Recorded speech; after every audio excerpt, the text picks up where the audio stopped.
Modi. The outside, he looks like he's your father. He's the nicest, total killer. We had a couple of occasions where somebody was threatening India. I will do it. I will do it. Narendra Modi साहब जो हैं वो एक बहुत जबरदस्त इंसान है, लगते हैं फादर फिगर हैं, लेकिन he is killer for his enemies. काफी कुछ कहीं ना कहीं डोनाल्ड ट्रंप का आने पे भारत यूएस के रिश्ते कहीं ना कहीं रिश्तों में गर्मजोशी तो जरूर है, एटलीस्ट टॉप लीडरशिप में। तो ये तो हमें देखने मिल रहा है। वो अपने से ज्यादा आगे रख रहे हैं मोदी को। वो ये कह रहे हैं कि इस वक्त जो है ये मेरे लिए करना मुश्किल है। उन्हें 80,000 लोगों की गैदरिंग थी जिसमें उसने हाउडी ये जो किया था, और लोग क्रेजी हो रहे थे मोदी के लिए, मोदी के पीछे। जितने सेलिब्रिटीज हैं आपको अमेरिका में, वो अब आहिस्ता आहिस्ता हिंदू रिलीजन को फॉलो करते हुए, एक्सेप्ट करते हुए आपको दिखाई देते हैं कि we are worried about the circumstances in Pakistan, और ये एक रीजनल खतरा बन चुका है पाकिस्तान। ये तालिबान की तरफ से स्टेटमेंट आई। आपका क्या ख्याल है, सऊदीज वो स्टेटमेंट नहीं देख रहे? मुल्की मईशत वेंटिलेटर पर है और नौबत यह है कि दम उखड़ा कि अभी उखड़ा। और कुछ माहिरीन इक्तिसादियात तो ऐसे भी थे कि जिन्होंने मुल्क को तकनीकी एतबार से डिफॉल्ट तक करार दे डाला था। कुछ ने कहा कि मुल्क नादहिंदा हो चुका है, बस ऐलान बाकी है। तो प्रीमियर आ रहा है, वहां पे प्राइम मिनिस्टर आ रहे हैं। आप चाहते क्या है? जरा आप अपने गिरेबान में झांक कर 25 करोड़ लोगों से पूछे, व्हाट यू वांट। तुम्हारी अपनी डेस्टिनेशन क्या है? कहां जाना चाहते हैं आप? नमस्कार दोस्तों, इस वक्त दुनिया के हर एक वर्ल्ड लीडर हमारे प्रधानमंत्री मोदी जी की तारीफ कर रहे हैं। और इसी तरह से इस वक्त पूरी दुनिया के सबसे शक्तिशाली कहे जाने वाले अमेरिका के प्रेसिडेंट डोनाल्ड ट्रंप भी मोदी जी की तारीफ कर रहे हैं और कह रहे हैं कि वैसे तो मोदी जी काफ़ी अच्छे और प्यारे इंसान हैं, लेकिन अपने दुश्मनों के लिए मोदी जी काफ़ी ख़तरनाक और किलर पर्सन है। और ट्रंप अपने एक किस्सा सुनाते हुए कहते हैं कि जब ट्रंप प्रेसिडेंट थे तब ट्रंप ने मोदी जी के सामने एक प्रस्ताव रखा कि वह पाकिस्तान के बारे में अच्छे से जानते हैं और पाकिस्तान को सबक सिखा सकते हैं।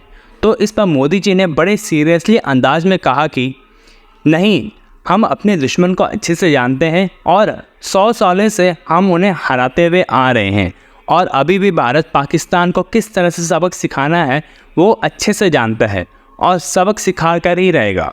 दोस्तों, ये दिखाता है मोदी जी का पावर पूरी दुनिया भर में कितना है और मोदी जी खुद पर और देश पर कितना कॉन्फिडेंस भी रखते हैं। तो चलिए इसी पर आगे पाकिस्तानी मीडिया का रिएक्शन देखते हैं।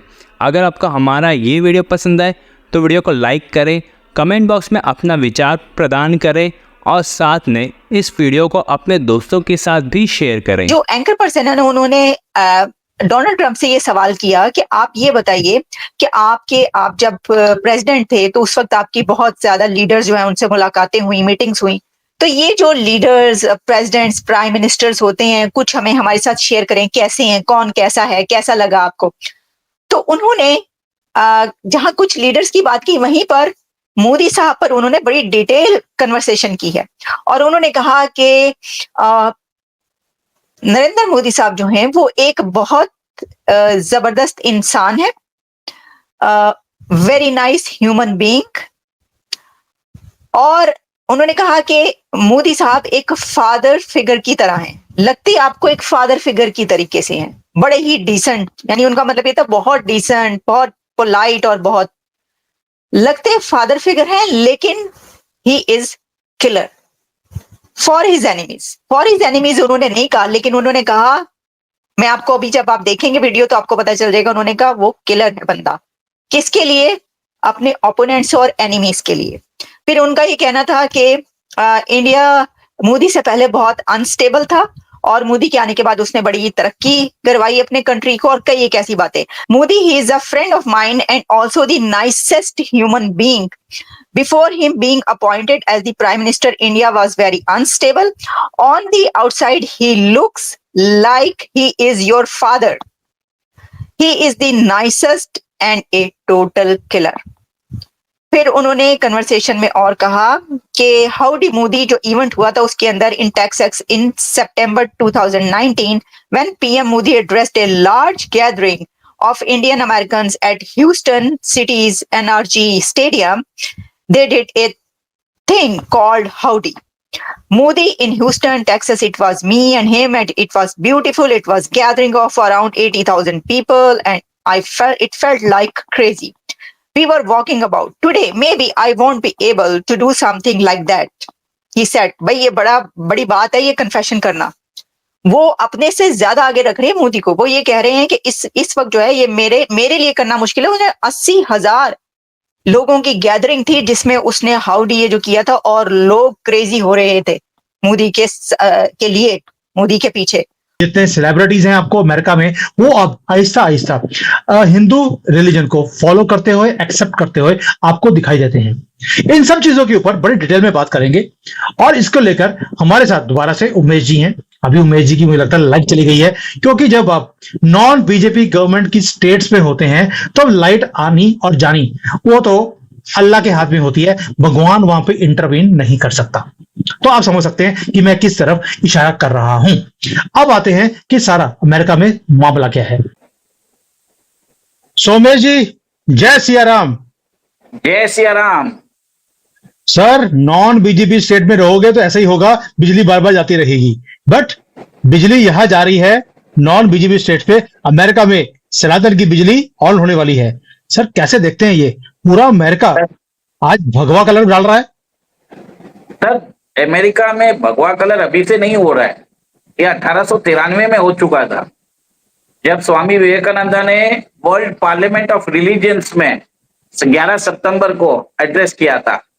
उन्होंने अपना ओपनिंग एड्रेस जैसे दिया था, उससे सारा अमेरिका स्तब्ध हो गया था. Brothers and sisters of America.